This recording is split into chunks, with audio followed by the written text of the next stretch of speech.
Here's a secret about our laws.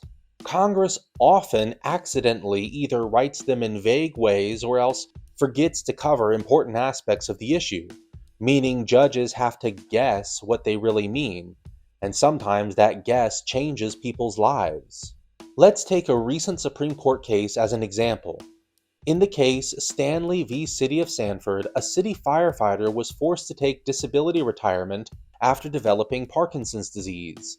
After retiring, the firefighter discovered that she and other retirees with disabilities were being cut off from the city's health insurance plan while regular retirees weren't. So she sued under the Americans with Disabilities Act, which is also known as the ADA. Here's the problem though.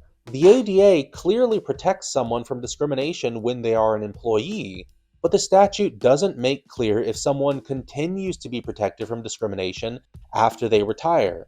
In other words, let's say I'm your employer and I promise to give you certain benefits during your retirement. If I change my mind and discriminatorily revoke your benefits after you retire, are you protected by the ADA or am I going to get away with it?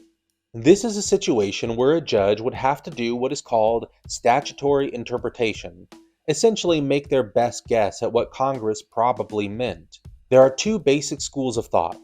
Some judges are what I call textualists. They are only willing to look at the words included in the statute.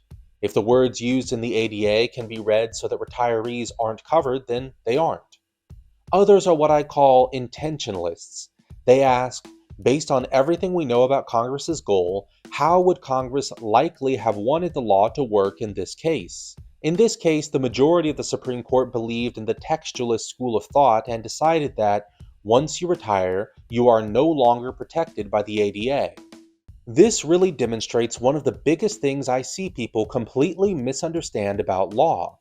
The vast majority of people see the law as cut and dry and only having one meaning, but that can't be farther from the truth. Interpreting the law is about philosophy, and the philosophy that you believe in can have dramatic consequences that change the course of people's lives.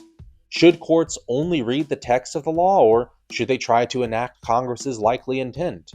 There's no perfect answer, and this is only one of the many complicated questions lawyers and judges have to answer every day.